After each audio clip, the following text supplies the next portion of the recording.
Jesús. Eres tú la esperanza que anhelé tener, Jesús.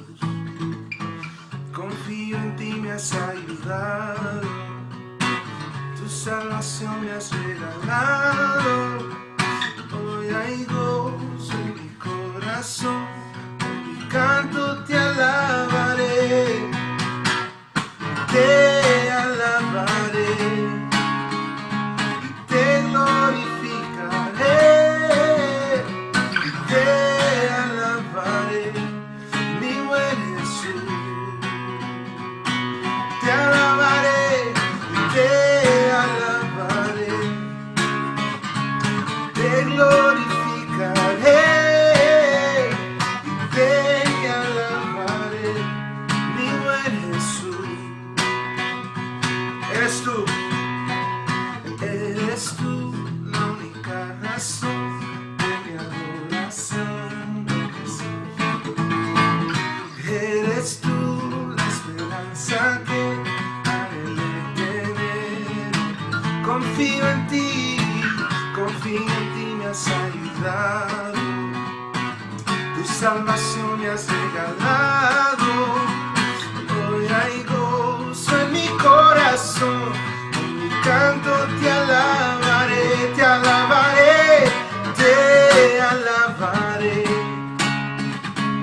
te glorificaré y te alabaré, mi buen Jesús.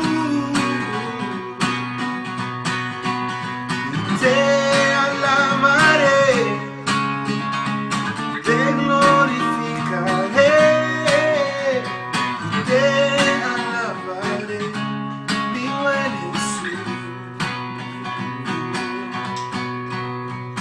En todo tiempo te alabaré, en todo tiempo te adoraré. Te adoramos, Señor, en todo tiempo te alabaré. Te alabamos por siempre, por todo tiempo te adoraré. Te alabaré, te alabaré, te glorificaré.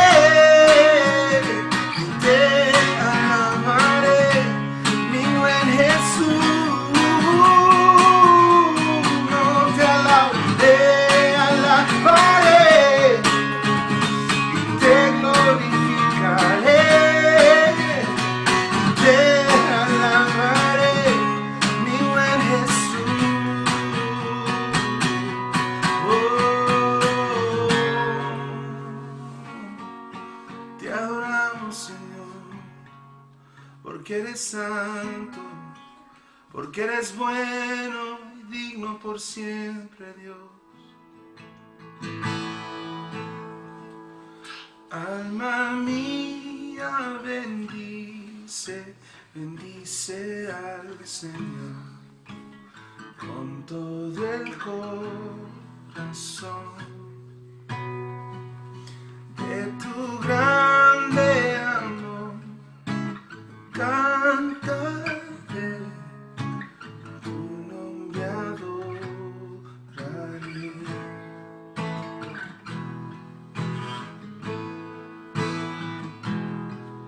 El sol salió y es un nuevo día para cantar tu canto, Dios, lo que ha de venir y ocurre en este día.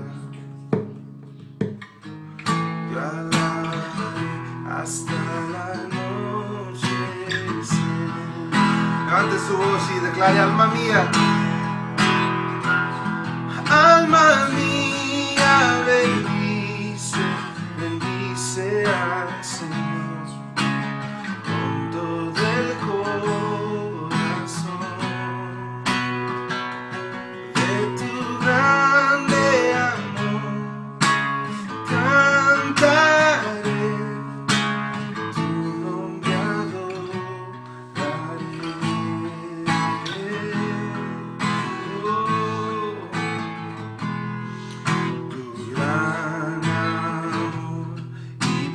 verdad me cubre, altísimo y amable Dios, por tus bondades seguiré cantando.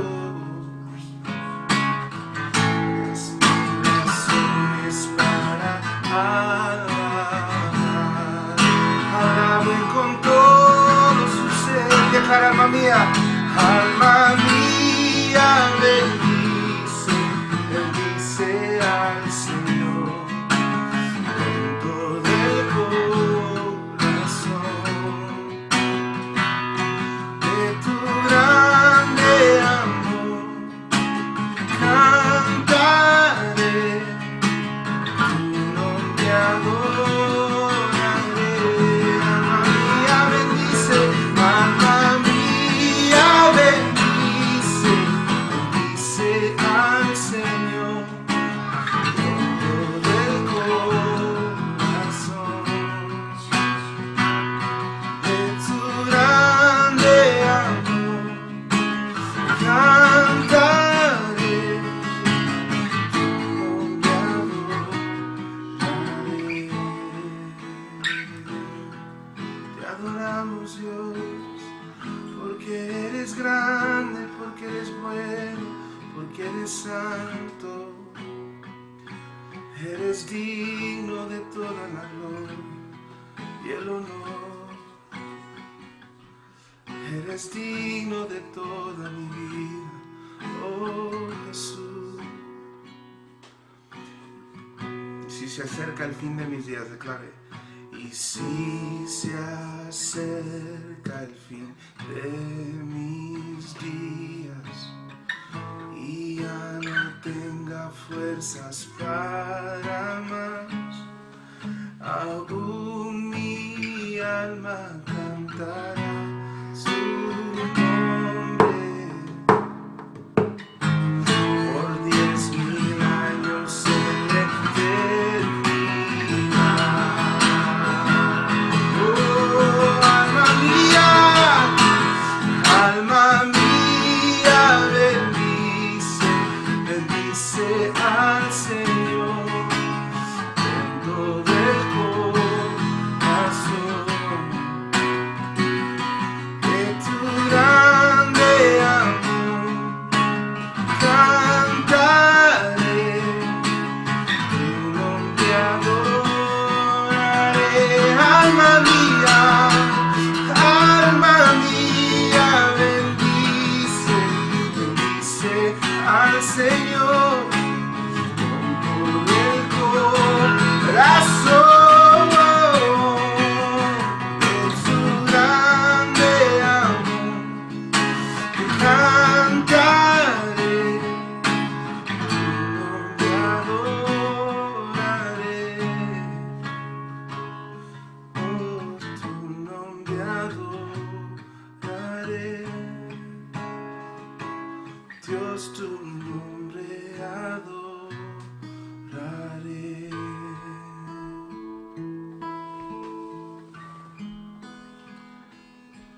Porque eres bueno, Señor,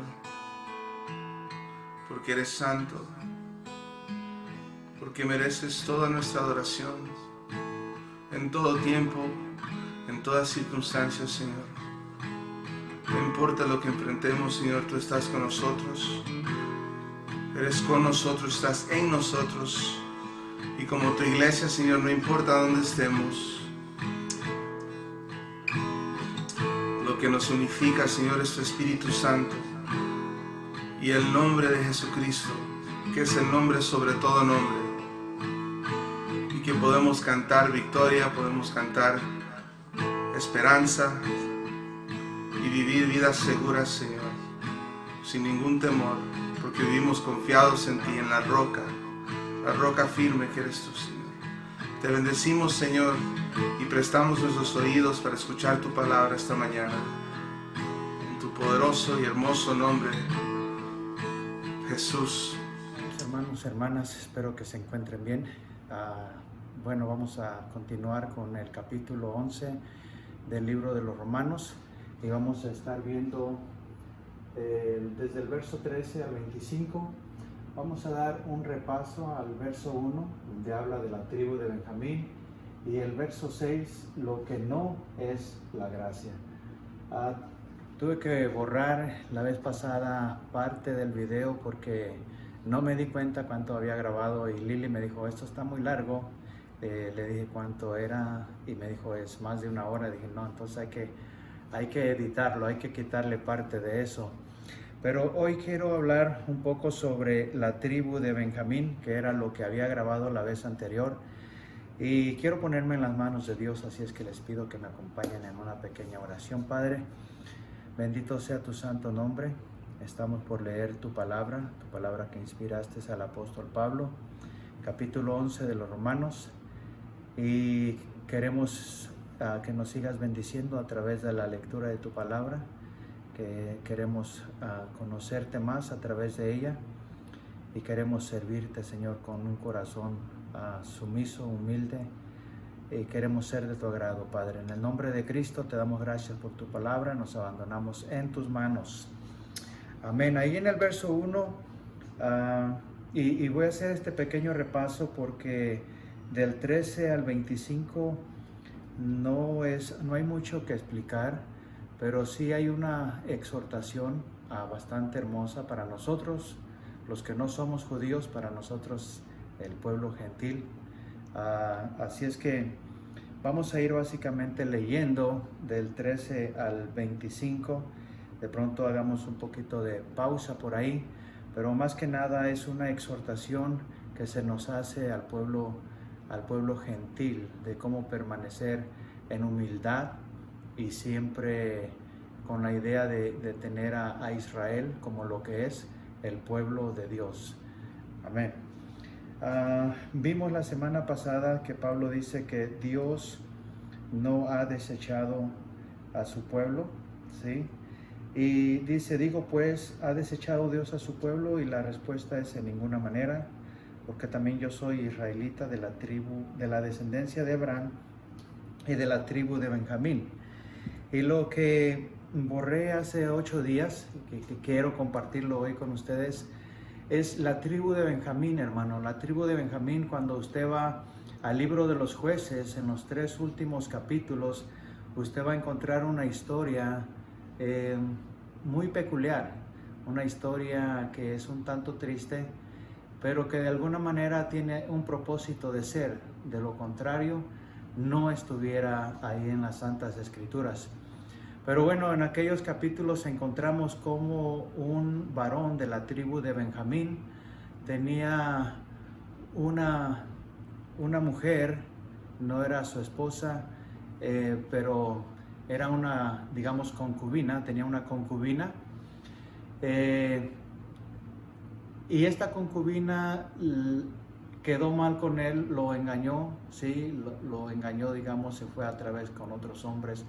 Y luego se fue ella a la casa de sus padres. Así es que este hombre posteriormente fue a la casa de su padre para hacerla regresar. Bueno, esta historia nos dice que cuando regresaban de regreso a donde le había tocado, la tierra que le había tocado a Efraín, dice la escritura que mientras iban de regreso, esta mujer fue atacada sexualmente por los de Efraín, pero de una manera un tanto triste y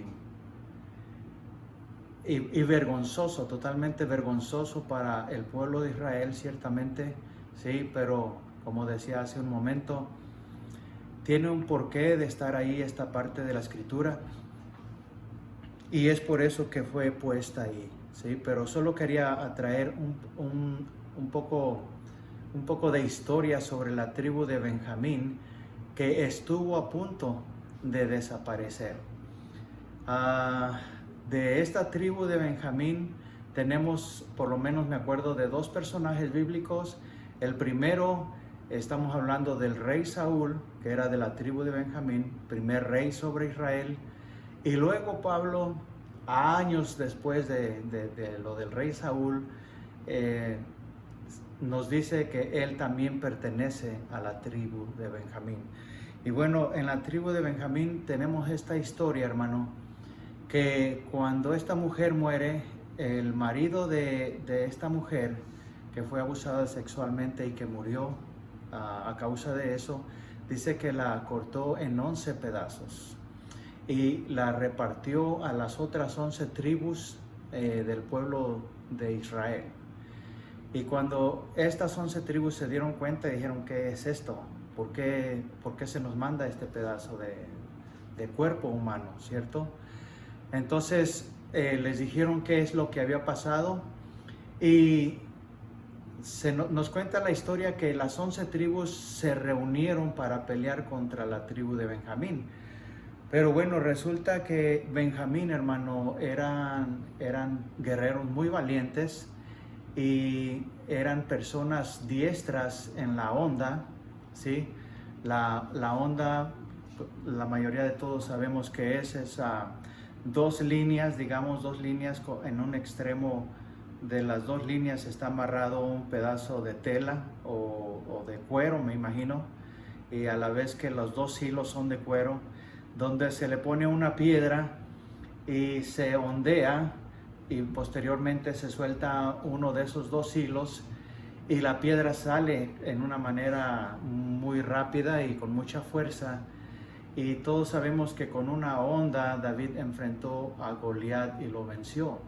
Bueno, en la tribu de Benjamín estos hombres, dice la escritura, que eran ambidiestros, que lo mismo tiraban con la derecha que con la izquierda. Eran personas no buenas, eran buenísimas para la onda. Así es que dice que podían golpear un cabello, ¿sí? Un cabello con la mano derecha o con la mano izquierda. No importa con cuál mano tiraran o usaran la onda, ellos golpeaban un cabello. Así es que imagínense qué habilidad tenían estas gentes. Bueno, se juntaron las 11 tribus contra Benjamín. Y bueno, consultaron a Dios para ver quién iba a ir a pelear contra ella, y parece que salió Judá, y salió Judá contra ella, y Benjamín les dio una arrastrada, como decimos, le dio una buena arrastrada a la tribu de Judá. Posteriormente consultaron a Dios, Dios vuelve a decirles: sí, salgan contra ella, y volvieron a salir contra ella, y nuevamente Benjamín les ganó de una manera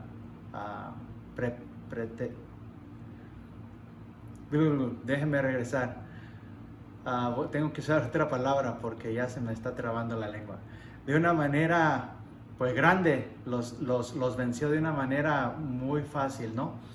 Y de una manera humillante, por decirlo también. Así es que vuelven a consultar a Dios, y Dios les dice: salgan, ahora sí los voy a poner a Benjamín en sus manos.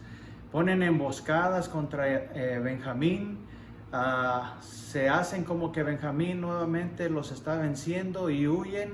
Benjamín huye, va detrás de ellos queriendo terminar con quienes peleaban contra él, siendo que eran de las mismas tribus de Israel, ¿cierto? Pero bueno, cuando Benjamín sale, entran otros que habían quedado escondidos, incendian la ciudad. Y cuando ven el humo de que está ardiendo la ciudad, Benjamín pues se siente confundido, se le baja el ánimo, y entonces empiezan a pelear contra Benjamín. Y creo que dice la escritura que solamente quedaron 600 hombres que escaparon de la tribu de Benjamín. Ahora, otra cosa que pasó con la tribu de Benjamín fue que se habían apalabreado a las otras 11 tribus y dijeron: ninguno de nosotros vamos a dar mujeres a la tribu de Benjamín. Y es que no solo habían matado a los hombres, habían arrasado con todos. Y es lo triste de esta historia, ¿cierto? Habían arrasado con todos, niños, mujeres, todo.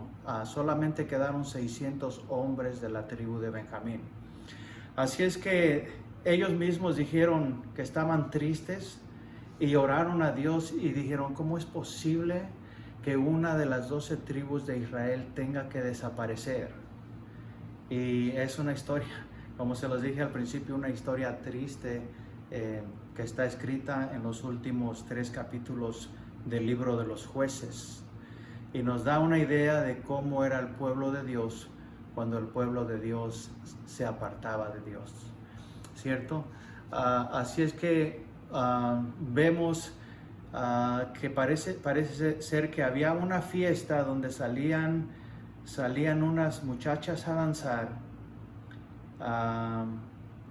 Antes de eso parece que hubo una pequeña parte de alguna de las tribus que no salió a luchar, y de ahí consiguieron mujeres para los de Efraín, pero no fueron suficientes. Así es que después dijeron, ok, en tal parte salen unas muchachas a danzar, es costumbre de ellas, así es que los que no tienen mujeres, vayan y róbense mujeres de esa parte. Y bueno, fue de la manera en cómo Efraín pudo sobrevivir a esa catástrofe, por decirlo así, hermano. Una parte muy triste de la escritura, pero bueno, eso es lo que quería yo compartir con ustedes la semana pasada, pero a causa de que me extendí demasiado tuve que quitarlo. Y bueno, se los comparto en esta ocasión. Eso es concerniente a que por poco nos quedamos sin Pablo. Bueno, ciertamente Pablo de la tribu de Benjamín, y una pequeña historia acerca de que Efraín estuvo a punto de desaparecer de entre las 12 tribus de Israel. Ahora quiero ir, hermano, al verso 6, lo que no es la gracia, y quiero aclararlo porque a veces cuando por decir, ¿qué es el verso 6? Dice, y si por gracia ya no es por obras, de otra manera la gracia ya no es gracia, y si por obras ya no es gracia, de otra manera la obra ya no es obra. A veces nos ladeamos un tanto, o quizás sea solo yo, pero nos ladeamos un tanto a explicar sobre la gracia de Dios. Y es cierto que a veces que tiene uno que llegar a ciertos puntos que de pronto uno no lo explica del todo bien, y pareciera ser como que uno está diciéndole a la gente, haz lo que quieras, pero no es, en lo absoluto no es lo que nos enseña la escritura. Y una de las cosas de lo que no es gracia, la gracia lo que no es licencia para pecar. La gracia no nos da licencia para pecar. La gracia no es licencia para fallar, para vivir una vida desacomedida, una vida en desorden. Hemos sido salvos por gracia, ¿sí? Es cierto, pero no podemos ir más allá de eso, ¿ok? Bien, entonces ahora sí quiero entrar, hermanos, al verso 13. Vamos a ir sobre el 13 al 25. Y como decía, no hay mucho que explicar. Más bien todos estos versículos en lo que se enfocan es una advertencia hacia los gentiles, hacia nosotros, ¿sí? Y nos dan la enseñanza de que Israel tiene una ceguera, pero que es en parte solamente, no es para siempre. Amén. Así es que leo el verso 13 que dice, porque a vosotros hablo, gentiles, por cuanto yo soy apóstol a los gentiles, honro mi ministerio. Y sabemos que Pablo en un tiempo se dio arduamente a predicar el evangelio entre los judíos, pero al ver que el pueblo judío se burlaba de él, y al ver que el pueblo judío no aceptaba la gracia, por decirlo así, predicada por Pablo, el evangelio que Pablo predicaba no era acepto entre los judíos. Entonces él dijo, bueno, hasta aquí. Yo voy a dejar que Pedro se dedique a seguir predicándole y trayéndole el evangelio a los judíos, y yo voy a ir a predicar el evangelio a los gentiles. Así es que el verso 14 dice, por si en alguna manera puedo provocar a celos a los de mi sangre y hacer salvos a algunos de ellos. Sí, Pablo era una persona sabia, hermano, y de una o de otra manera él trataba de que la gente escuchara el evangelio. Y en este caso Pablo se va hacia los gentiles y él dice que el plan o la idea o el deseo que había en él era de provocar a celos a los de su sangre y hacer que algunos de ellos viniesen a ser salvos. Gloria a Dios. Así es que el verso 15 dice, porque si su exclusión, está hablando de los judíos, porque si su exclusión es la reconciliación del mundo, ¿qué será su admisión sino vida de entre los muertos? Sí, y viene a mi mente aquel pasaje del valle de los huesos, donde había puros huesos, y le dice Dios al profeta, profetiza sobre estos huesos. El profeta profetizó y dice que poco a poco esos huesos fueron uniéndose y luego posteriormente vino nervios y vino todo eso que Dios puso en nuestro cuerpo y volvieron esos huesos a revivir. Y esa parte de ahí se está refiriendo, hermano, precisamente al pueblo de Israel, al pueblo de Israel. Así es que, como dice verso 15, porque si su exclusión, ¿sí?, el haberlos hecho a un lado momentáneamente es la reconciliación de todo el mundo, ¿qué será su admisión? ¿Sí? ¿Qué será volverlos a admitir? Sino vida de entre los muertos. Y el verso 16 dice, si las primicias son santas, también lo es la masa restante. Y si la raíz es santa, también lo son las ramas. Perdón. Pues si algunas de las ramas fueron desgajadas, acuérdese, y está diciendo pues si algunas de las ramas, porque no crea que Dios tumbó todas las ramas. Acuérdese que Dios se dejó un remanente como lo vimos la vez anterior. Si algunas de las ramas fueron desgajadas y tú, o sea nosotros los gentiles, siendo olivo silvestre, has sido injertado en lugar de ellas y has sido hecho participante de la raíz y de la rica savia del olivo.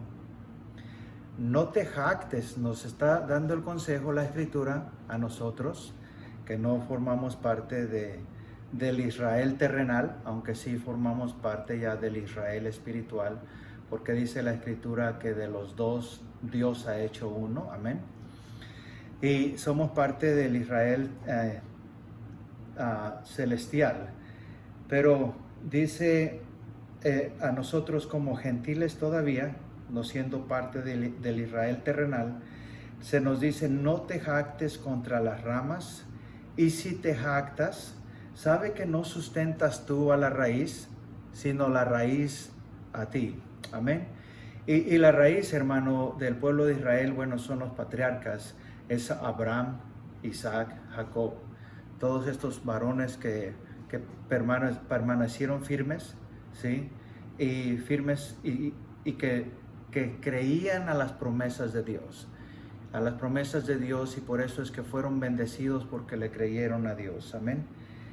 Así es que el verso 19 dice, pues las ramas, dirás, fueron desgajadas para que yo fuese injertado. Ahora, esto lo pudiéramos decir de una manera, como con soberbia, ¿no? Pudiéramos decir, hey, las ramas fueron desgajadas para que para que yo fuese injertado. Bueno, Pablo nos está diciendo que si de alguna manera llegase un pensamiento similar realmente a nuestra mente o a nuestro corazón, lo desechemos. Porque ciertamente Dios nos está dando la oportunidad, pero no porque somos mejores de que ellos. No lo somos. Usted lo sabe bien. No somos mejores que el pueblo de Israel. Y a la vez se nos está dando esa maravillosa oportunidad de venir a pertenecer y ser parte del pueblo de Dios. Amén. Así es que no podemos decir, pues las ramas, dirás, fueron desgajadas para que yo fuese injertado. Así es que viene el consejo de Pablo en el verso 20. Bien, por su incredulidad fueron desgajadas, pero tú por la fe estás en pie. No te ensoberbezcas, sino teme. Qué maravilloso consejo de la palabra de Dios, hermano. De no déjelo leo mejor. No ensoberbecernos. Si no lo dije bien, usted sabe qué quiero decir. Así es que no te ensoberbezcas, dice la Escritura, sino que teme, hermano. Y eso es un consejo maravilloso, para que no dejemos que nuestro corazón se hinche creyendo que somos mejores porque no lo somos. Diferentes, sí. Que tenemos ciertas habilidades, cierto, no los podemos negar. Cada uno de ustedes tiene habilidades maravillosas, pero nadie nos hace mejor que otro, ni entre nosotros mismos, ni comparándonos tampoco con el pueblo de Israel. No somos mejores que ellos. Amén. El verso 21 dice: porque si Dios no perdonó a las ramas naturales, a ti tampoco te perdonará. Amén. Cuando llegue, ¿se acuerda cómo le vino la calamidad a Nabucodonosor? Ya Daniel le había advertido a este rey que debería de andar en humildad, porque acerca del sueño que él había tenido se estaba ensoberbeciendo, ¿sí? Y le dijo: para tus enemigos sea este sueño, pero toma mi consejo, anda en humildad, porque si sigues en el estado de soberbia que tienes, Dios va a cumplir su palabra en ti. Y vemos cómo es que en el rey Nabucodonosor, a causa de su soberbia, tuvo que irse 7 años a habitar como animal en el campo, ¿sí? Y ciertamente Dios le había dicho que 7 años iba a estar así, después lo iba a restaurar. Y ciertamente después pudo reconocer que todo lo que le vino a causa de su soberbia. Hermano, nosotros no estamos exentos de ser corregidos por Dios, ¿ok? Dios dice en la Escritura que al que ama corrige, ¿sí? Y que azota a todo aquel que recibe por hijo. Sí, de hecho es una de las cosas que hace Dios cuando andamos en desobediencia. Y dice la Escritura que lo hace con un solo propósito, y el propósito es que participemos de su santidad. Eso es lo que dice Hebreos 12. Si usted va a Hebreos 12, lo lee, se va a dar cuenta que dice que no rechace la corrección de Dios, ¿sí? Cuando viene la corrección de Dios, sino que sea agradecido, porque Dios, el propósito de Dios es que esta persona recapacite, ¿sí? Y regrese a andar pues en los caminos de Dios, ¿no? De una manera agradable al Señor. Gloria a Dios. Así es que dice el verso 22, mira pues la bondad y la severidad de Dios. La severidad ciertamente para los que cayeron, o sea, el pueblo de Israel, pero la bondad para contigo, a nosotros, los gentiles. Si permaneces en esa bondad, pues de otra manera tú también serás cortado. Gloria a Dios. Amén. Y bueno, verso 23 dice: y aún ellos, si no permanecieren en incredulidad, serán injertados, pues poderoso es Dios para volverlos a injertar. Hermano, recordemos que fue de parte de Dios que su pueblo dice: ve, pero como que si no viese, y oiga como si no oyese. Y lo hizo, hermano, para que nosotros pudiésemos tener entrada a la salvación, el pueblo gentil. Pero la Escritura nos enseña, hermano, que ellos van a volver a ser restaurados. Las ramas que por un tiempo fueron quitadas, desgajadas, Dios las va a volver a poner en el olivo natural, ¿sí? Y se nos aconseja a nosotros de ser de una manera humildes. Así es que busquemos siempre de Dios, busquemos la humildad entre nosotros, busquemos la humildad de parte de Dios.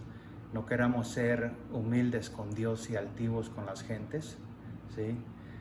Todo lo contrario, realmente donde Dios ve nuestra humildad es cuando nos dirigimos a nuestro prójimo, de qué manera nos dirigimos a las personas que nos rodean. Amén. Y si Israel, hermano, fue puesto en ceguera, créame que mucho israelita en nuestros días está aceptando al Mesías como su Salvador. Quizás todavía no llega el momento en que masivamente Israel va a comenzar a recibir a Jesucristo, pero de entre los judíos hay gente que han recibido a Jesucristo y créanme que están haciendo de todo y por donde se pueda, de modo a que el Evangelio llegue a los corazones del pueblo judío. Bendito sea el Señor. Amén. Así es que vamos a continuar con la lectura, hermano. Dice el verso 24, porque si fuisteis cortados del que por naturaleza es olivo silvestre, y contra naturaleza fuisteis injertado en el buen olivo, ¿cuánto más estos, que son las ramas naturales, serán injertados en su propio olivo? Sí, ciertamente es una manera mucho más rápida, ¿no es cierto? Que una rama sea injertada en su propio árbol. Así es que lo vuelvo a leer, dice, porque si tú fuiste cortado, y está hablando al gentil, a nosotros, si tú fuiste cortado del que por naturaleza es olivo silvestre, y contra naturaleza fuiste injertado en el buen olivo, ¿cuánto más estos, que son las ramas naturales, serán injertados en su propio olivo? Y el verso 25 dice, porque no quiero, hermanos, que ignoréis este misterio, para que no seáis arrogantes en cuanto a vosotros mismos, que ha acontecido a Israel endurecimiento en parte, hasta que haya entrado la plenitud de los gentiles. Amén. Y bueno, se está refiriendo no al tiempo de los gentiles, porque hay una parte de la escritura que se refiere al tiempo de los gentiles, ya sean creyentes o no creyentes, pero en este último versículo se está refiriendo a la iglesia, a los gentiles que han venido a ser parte de la iglesia. ¿Sí? Vuelvo a leer el verso 25 y con esto voy a concluir. Parece que en esta ocasión pues va a haber más tiempo para que haga lo que quiera al terminar el servicio. Amén. Quiero ya de paso, hermano, hacerle la invitación. Estamos ya acudiendo a la iglesia. Este fue el tercer domingo, el que pasó, y este tercer domingo ya se hizo dentro de la capilla. Así es que no le tenga miedo al solecito. ¿Es vitamina E o qué vitamina nos da el sol? Bueno, le invito, hermano, a que deje lo que tenga que dejar.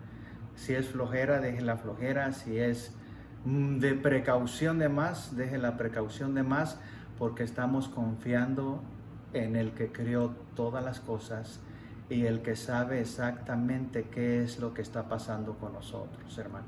Amén. Y qué es lo que va a pasar. Hermano, como dice la escritura, van a caer 1000 a tu lado, 10,000 a tu derecha, a ti no va a llegar. ¿Sí? Pero si andamos con temor, si andamos con miedo y no deseamos congregarnos con la iglesia, porque a lo mejor decimos, a lo mejor ahí me contagian, estamos expuestos en todos lados y al final no vamos a saber de dónde va a venir. Pero si confiamos en Dios, hermano, si confiamos en Dios, sabemos que Él es poderoso para librarnos. De hecho, algunas veces me imagino como que el ángel de Jehová que acampa alrededor de los que le temen y los defiende, anda activo por ahí con unas toallitas limpiando donde usted va a agarrar, ¿sí? Con el propósito de que usted no se enferme, hermano. Gloria a Dios. Amén. Así es que lo invito, y los días miércoles parece ser que ya se va a estar comenzando nuevamente. Reunámonos, hermano, porque más poderoso es el que está en nosotros que el que está allá afuera. Y el que inventó todo esto, si realmente fue un accidente o vino por naturaleza, Dios tiene el control de todas las cosas. ¿Cuánto lo creen? Gloria a Dios. Así es que bueno, leo el verso 25 y con esto voy a concluir. Dice, porque no quiero, hermanos, que ignoréis este misterio. ¿Sí? Nos habla nuevamente de un misterio. ¿Y qué es un misterio? Sino algo que ha estado ahí por tiempo y que ha sido revelado, que se revela, ¿sí? Entonces, aquí se está revelando un misterio, y este misterio dice, para que no seáis arrogantes en cuanto a vosotros mismos, que ha acontecido a Israel endurecimiento en parte, hasta que haya entrado la plenitud de los gentiles. Amén.